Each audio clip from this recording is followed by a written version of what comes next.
our country today, that it should be a peaceful and orderly and law-abided election. And let's thank God for the gift of learning Torah together. Baruch atah Adonai Eloheinu melech haolam asher bachar banu mikol ha'amim v'natan lanu et Torato. Baruch atah Adonai noten haTorah. So good morning. So there's a lot we could talk about with this Teddy Roosevelt chapter on his depression that flows from the fact that on the same day his mother dies and his wife dies on the same day. And then later on, you know, his second wife has major procedures and his son is also ill. There's a lot to talk about. Before we kind of do a deep dive on a Jewish angle there, I just wanted to invite people's comments. What did you think of this chapter on Teddy Roosevelt in adversity? And what were the main points, the salient points for you as you read it? Anyone? David?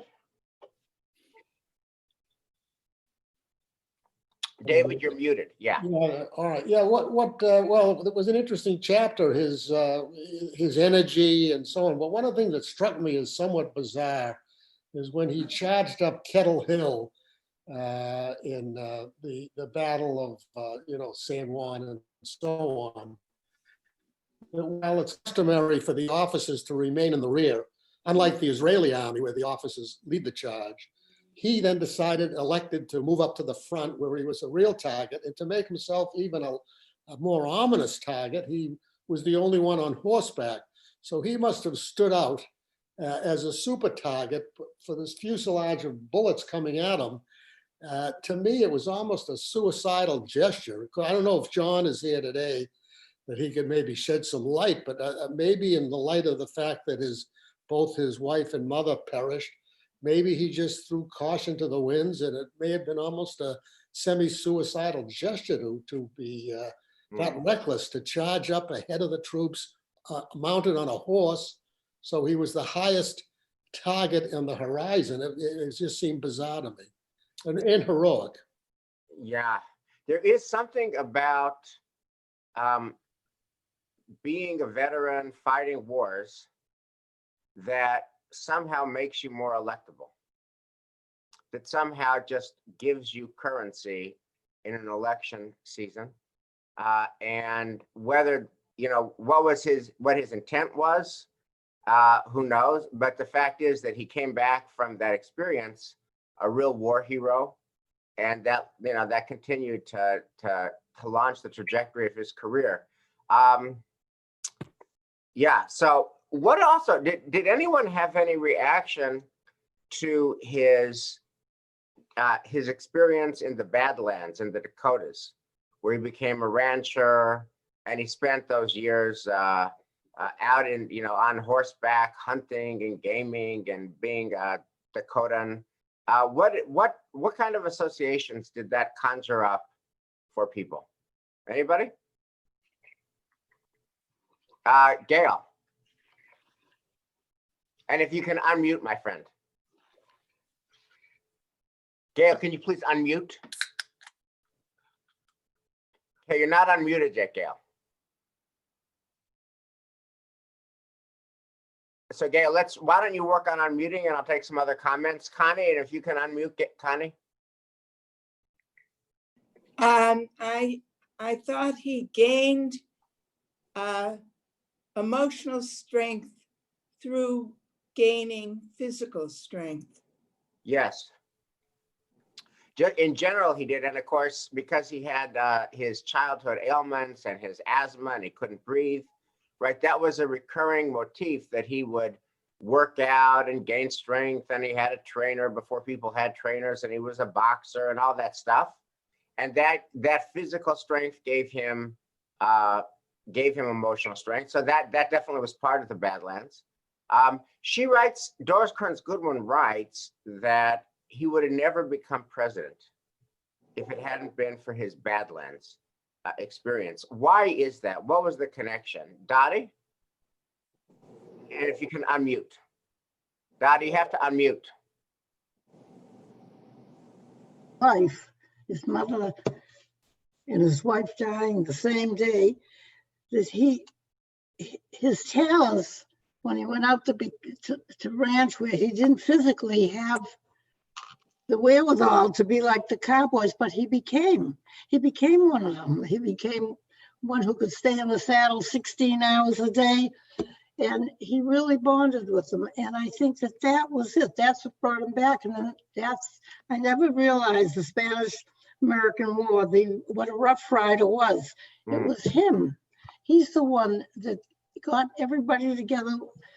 If you think about it, whether they were an Indian, whether they were a laborer, whether they came from a Harvard background or a financial background, he's the one that made these men, when they went to Cuba, it's because of what he had done for himself and built within himself when he left here because he couldn't stand the tragedy. And I think that this inner strength was there all the time, and it lay dormant until he brought it out. And that's what made him the man that he was. That's my feeling. Yeah. One thing reading that, and then Gail, you're next now that you're unmuted. I was just struck by, how his experience in the Badlands, which connected him to the heartland of America. I mean, he's from New York. He was governor of New York. Yeah. He went to Harvard. He was, if you were to use our categories today, he was a coastal elite. He was a coastal elite. He was a one percenter if you use our categories today. And yet his experience in the Badlands meant that he really got a whole different genre of Americans. He really got Americans who were hunters. He really got Americans who lived on the land. He really got rural America. I mean, I'm reminded of the different vignettes where coastal elites try to prove their bona fides to the heartland, and it looks stupid. Mitt Romney saying he loves to hunt, and it looks stupid. Or you go back to '88, Michael Dukakis in a tank. It looks stupid, right? And when you try to, say, I'm not a coastal elite, I really get you. I really get you. I have guns. I have hunting. And it looks inauthentic, and it is inauthentic, and it doesn't work. And then you get the map that we're going to get tonight of the red heartland and the blue coastal. But here you have a guy who even though he embodies Eastern elite, he's a coastal elite, he's a Harvard guy, he's a one percenter, to use our categories. He is also a true Badlands guy and loves horses and loves farming and loves sitting in a saddle and loves hunting and loves gaming. And voters are authentic enough to get that. They get authenticity, and he really somehow embodied, in a way like President Obama embodied Black America and white America, and he embodied these contradictions in his own humanity and his own personhood. Mm-hmm. And Teddy Roosevelt embodied coastal elite and heartland in his own personhood with the Badlands business. Gail. I just want to say, Wes, we may lose each other because the muting is not always effective here. But I think what came out of the Badlands was a perseverance, which stuck with him his whole career. He knew how to overcome all these frailties, and he stuck with it. And I think through each progression in his career, the perseverance which came out in the Badlands was seen from then on. Absolutely. Absolutely. So other thoughts about either his, military adventurism. Now, what's so striking also is, Arthur, you're next, is that so many modern presidents avoided military duty. And he was like assistant secretary to the Navy. And he resigns that post to literally put himself in harm's way, charging up the mountain, to David's point. That is just it's just so different from the world that we inhabit today. Arthur Waldstein, your hand was up. I just wanted to point out sort of the flip side of his experience in the Dakotas, and that was that he distanced himself from his family. Mhm. Mhm.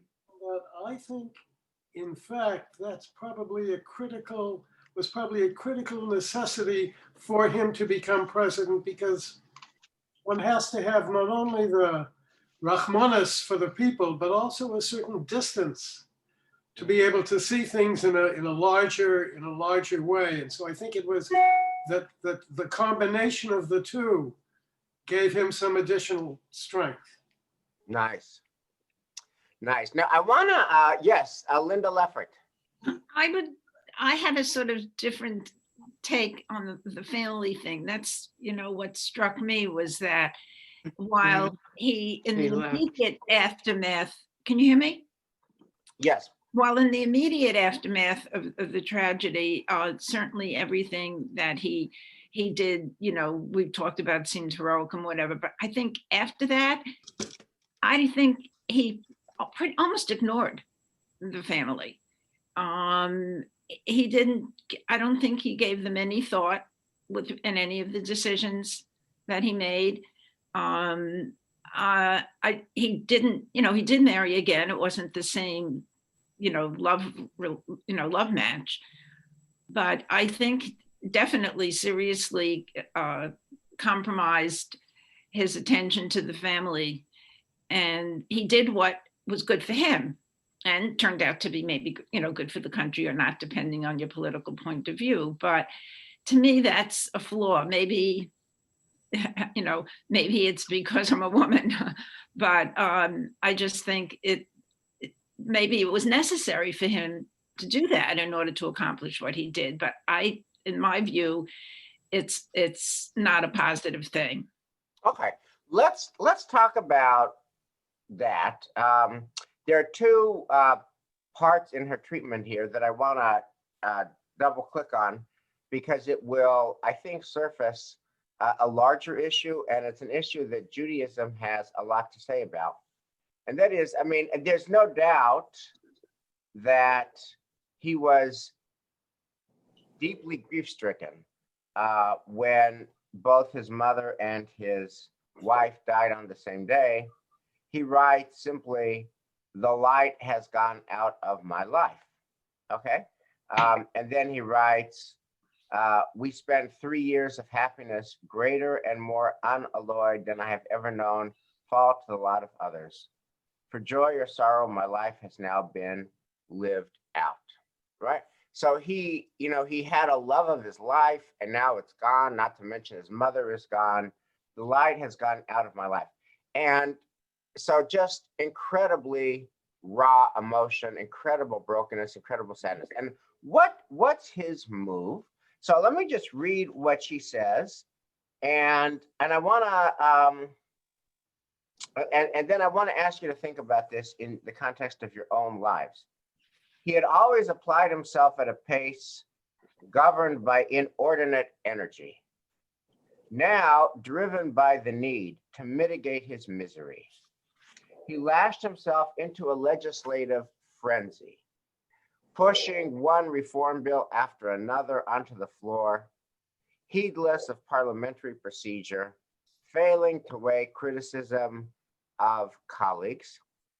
It did not take long to squander the political capital which the goodwill and sympathy of the old machine politicians and the young reformers had bestowed upon him after his grievous losses. Before the session came to an end, he made the determination that he could not bear returning to Albany for another legislative term. His career in the state legislature was over. So in other words, he loses his wife, he loses his mother. There's a lot of sympathy. She points out, in Albany, the legislature voted unanimously to adjourn until the following Monday, a marked tribute to the popular assembly, men wholly unprecedented in the legislative annals. So he has all this goodwill. And what he does is he squanders it through this self-destructive activity binge, right? Through this self-destructive activity. So he has a lot of capital, a lot of goodwill, a lot of moral stature. His suffering has, made him human and accessible. And what does he do? Bill after bill after bill after bill after bill after bill after bill after bill, legislative frenzy. So much so that it turns people off and it ends up destroying his career in the assembly. Now, what I want, so I think and again, Judaism will have a lot to say about this, but there is this notion of emotion and deed. And the question is, to what extent is deed a helpful response to emotion? If you're feeling broken, is it a good move to go out and do something and create something and act somehow and build something and do something? And is that productive and constructive? Should we say, you know what, my emotions don't own me. I own my emotions. And do we say, my emotions don't own me? I'm going to take the sadness and brokenness, and despite that, I'm going to put it to the side and I'm going to act. And he seems to be doing this in extremis. Now, I'm going to give you, I want to hear your thoughts on it. I'll just give you the ready analogy, and we'll look at this. This is the Jewish piece of the conversation. How many of you have had a loved one who died before one of the big Jewish holidays? You have a loved one who died before Pesach, or you have a loved one who died before Shavuos or Sukkot, or a loved one who died before Rosh Hashanah or Yom Kippur, right? And when that happens, right, you don't get to sit Shiva, right? And you're, because the holiday, quote unquote, cuts off the observance of Shiva. So let's say your loved one dies, right before Pesach or right before Sukkot, and you'll bury your loved one, and then you'll come home, and Jewish law will say to you, wipe away the tears, Shiva's over, and the order of the day is Simcha, rejoice in your festival.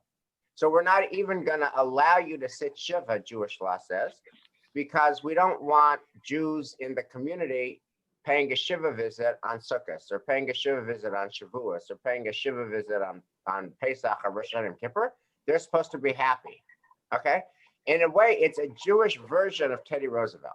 So I wanna first just ask you, what was your reaction to Teddy Roosevelt's immersing himself in a legislative frenzy in the immediate aftermath of this double death? John Boris.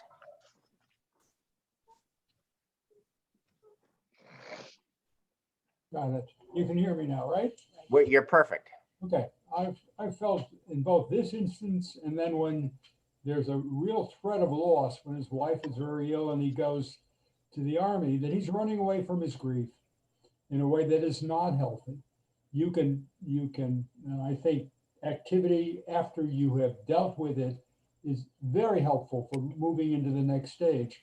This man runs the stuff in the legislature, which is self-destructive, the leaving his new daughter with his sister and not seeing her for 2 years, that I don't think that's healthy behavior. And leaving his sick wife to become to go in the army when he didn't have to, when he had a very responsible position. So I think he's running away. When he lost the 1912 election, there's something in his character that activity helps him, but he doesn't. It's a way to avoid dealing with his loss. Yeah. Just to John's point, his wife was very ill, and he says, I know now that I would have turned from my wife's deathbed to have answered that call. And, he's not an 18-year-old kid getting his draft notice.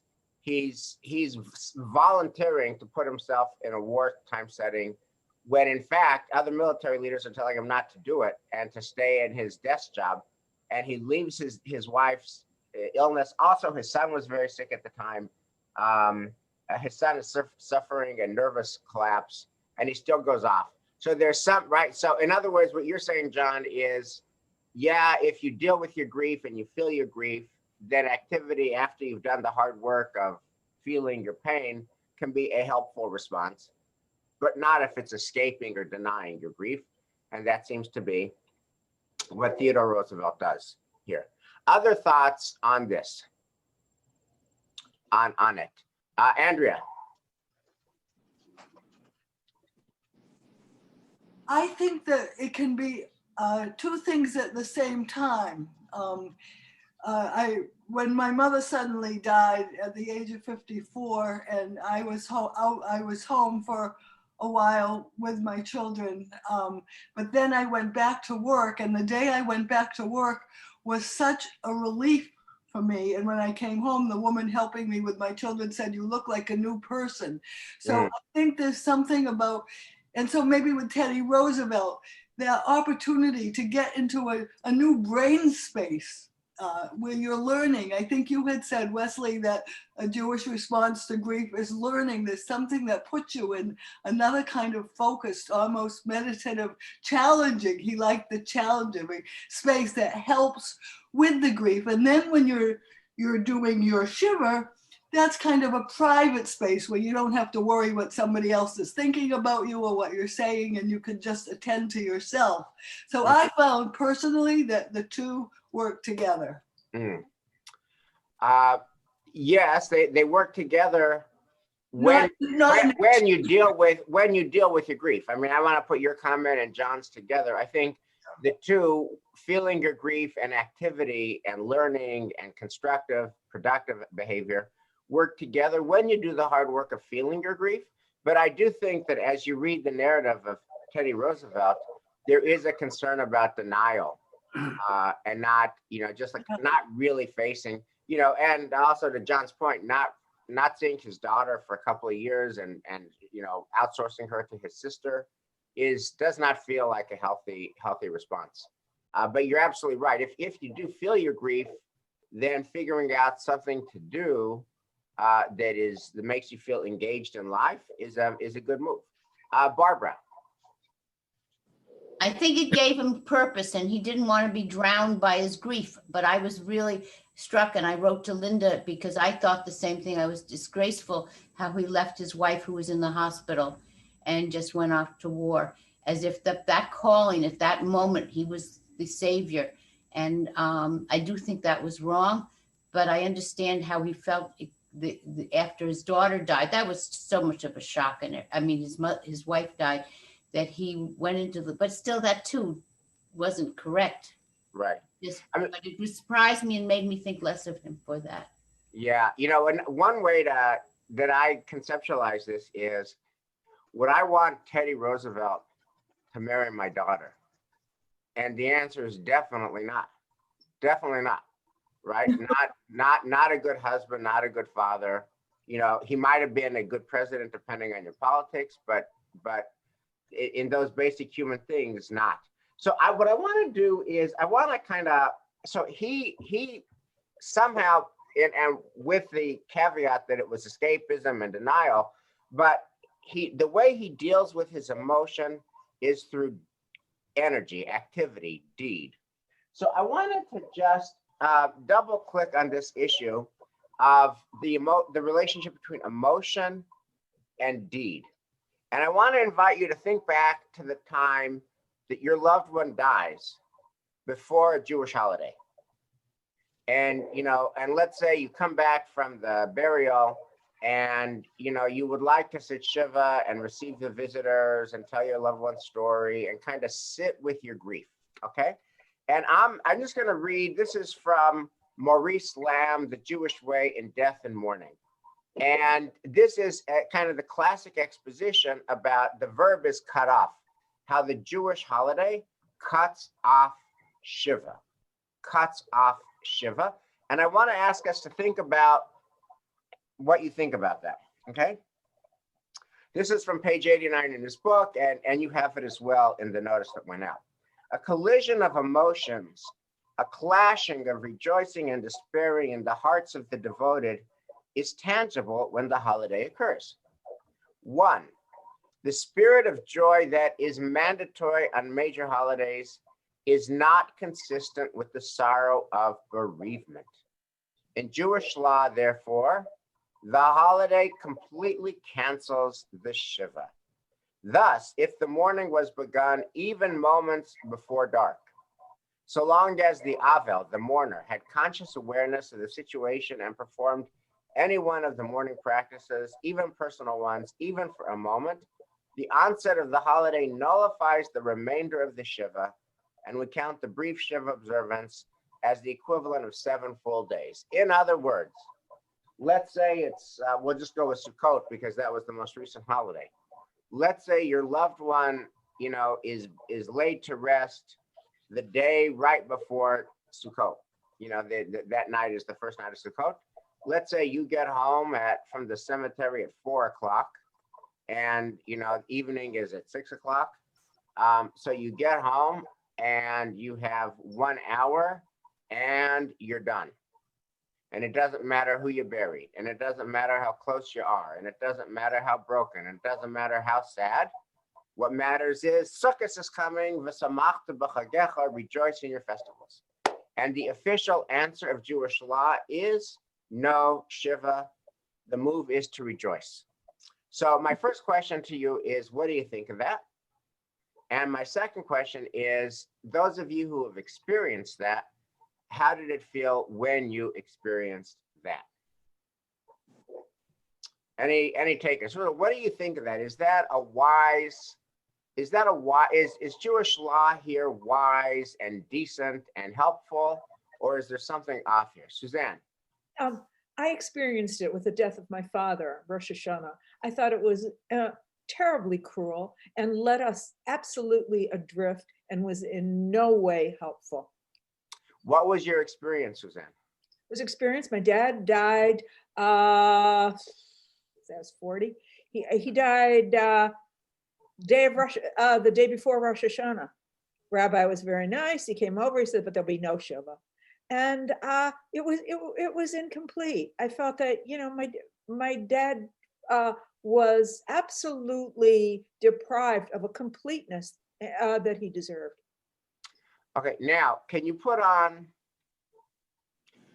you know, I'm sorry for your loss, and I'm sorry for the ways in which Jewish law somehow compounded your sadness and your brokenness and did not give you a chance to heal and did not give you fullness. Let me ask you this question, Suzanne. Sure. Let's rewind the clock. And your dad dies and you bury him the day before Rosh Hashanah. Okay. If you were the rabbis of the Talmud or the Jewish law codes, how would you, and you weren't stuck with a system, you were creating the system. And you're writing this for a religious community where you've just laid your dad to his eternal rest, and Rosh Hashanah is tonight. Okay. What system would you devise? What would you do for the system, which would be for you and for all families, and it would also be for you and for the families comforting you? Not a legislator. I would develop a system that had more compassion. I think that absolutely lacked compassion. My dad just dropped dead suddenly of a heart attack without any warning. And then after that, we were denied Shiva. So I think that my family was not well served. I don't know what I would have done. As I said, I'm not a legal person. Right. Okay. So here's a question on just about that, which is, you know, let's say this were happening today and you came to me. I think what I would be inclined to do if it worked for you was, you know, we of course would not do Shiva on Rosh Hashanah because it's Rosh Hashanah. I understand. But maybe in the week between Rosh Hashanah and Yom Kippur, even though the Shiva, according to Jewish law, is cut off, you would sit Shiva. And people would be invited in between Rosh Hashanah and Yom Kippur to visit you and to share their condolences, and you could share your dad's story, etc.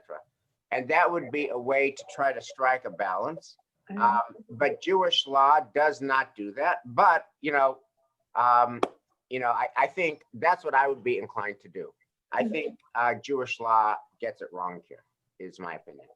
Other people who have had an experience of this and other heads. Either you've had a personal experience or you look at the system and you have thoughts.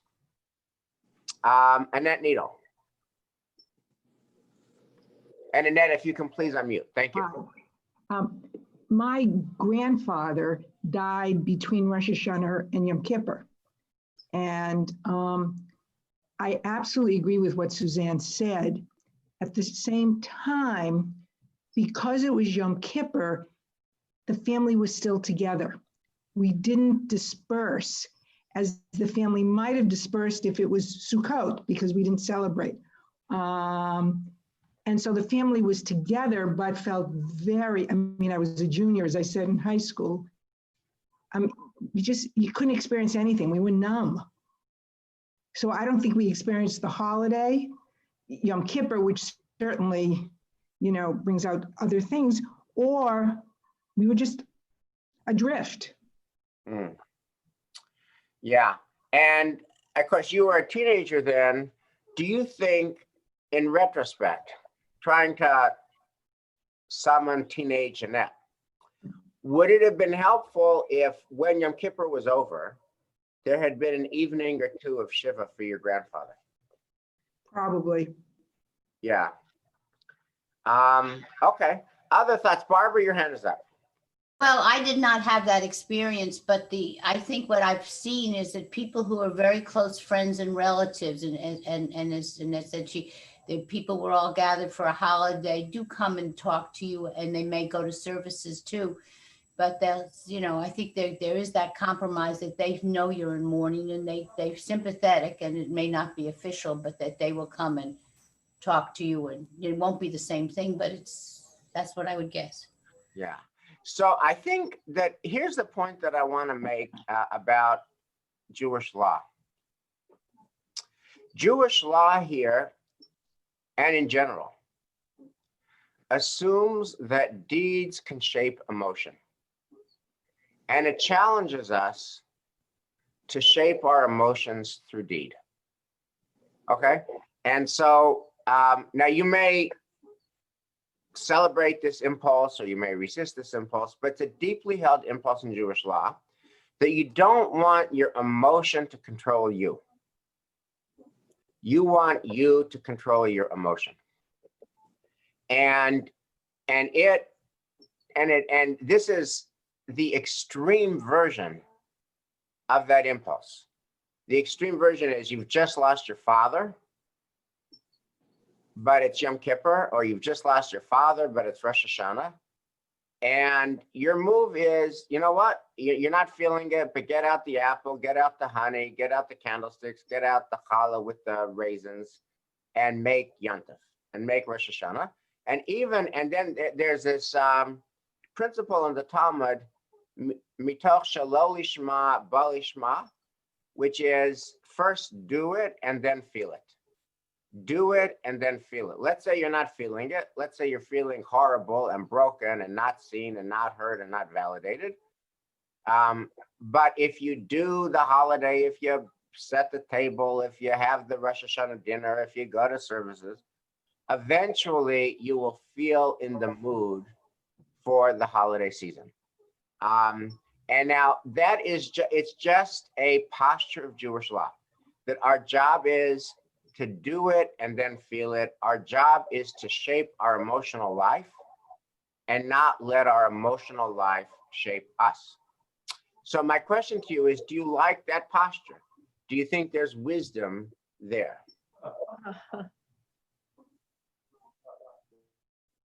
And by the way, how do you think it compares to the extant prevailing cultural norms?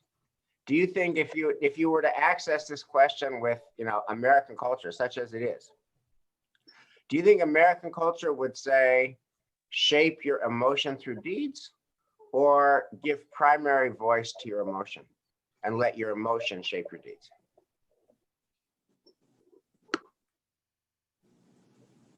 David.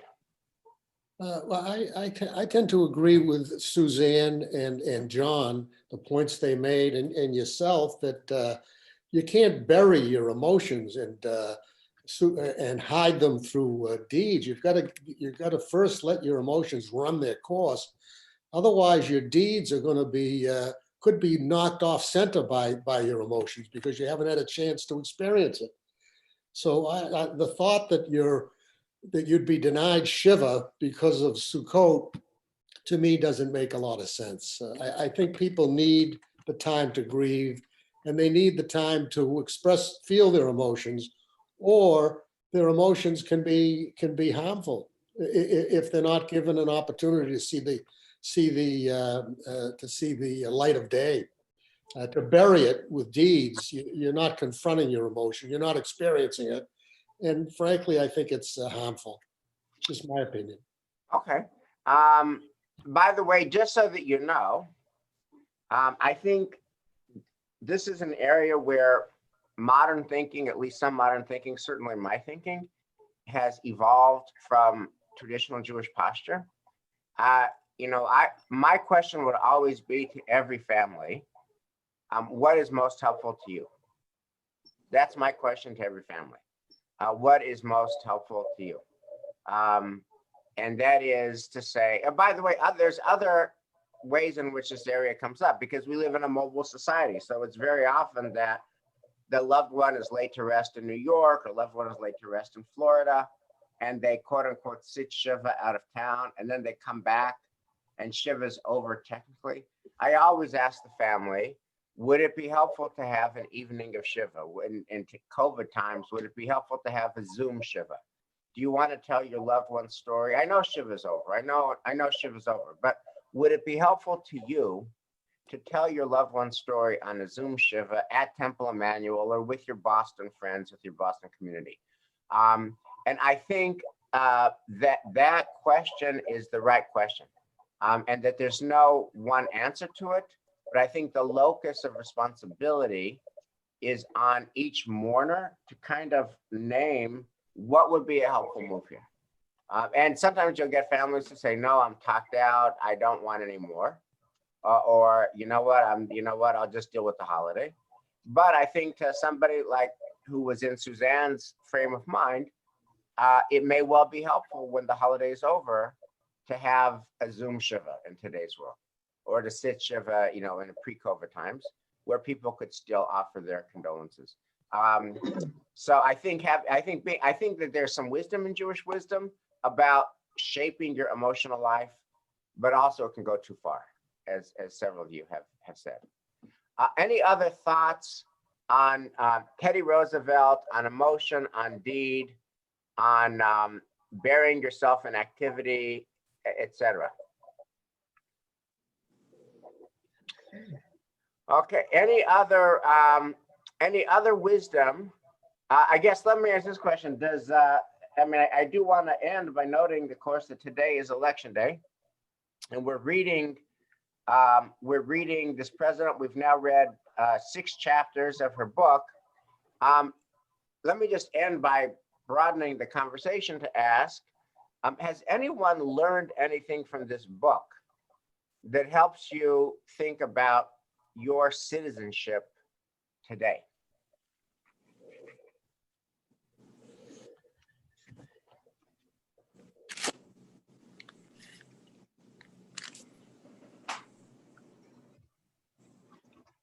Any essential? Okay, well, I will end with the following. I will end with the following thought, which is,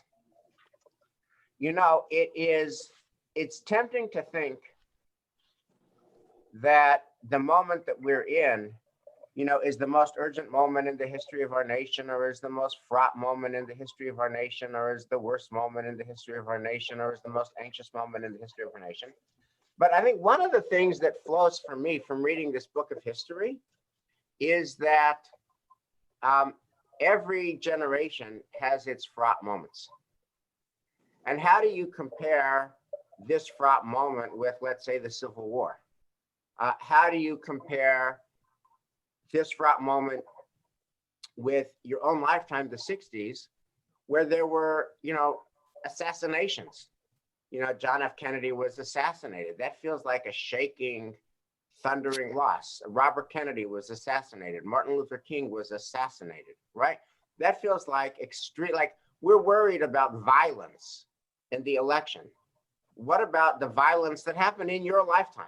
It happened in my lifetime. That a president, a senator running for president, and a great civil rights leader were all mowed down by an assassin's bullet. That's like real violence. So one of the thoughts that comes to my mind as I read this book, and you know, it's Andrea's point about learning is good, is that the more history you learn, to me, ironically, it gives me more faith in the future. The more history I learn, it gives me more faith in the future, because it turns out that the challenges that we face are different, but other generations faced super painful challenges too. They thought that this was the most fraught election. They thought this was the most complicated time. They thought. And, you know, we survived as a nation, and we'll survive as a nation. So God bless America. May this be a day of peace, however it comes out, and a day of law and order, however it comes out. And thank you for creating a conversation of learning about our past and ultimately about our future. We'll see you next Tuesday. We're reading the next paragraph, which is chapter 7, Franklin Delano Roosevelt. Thank you so much.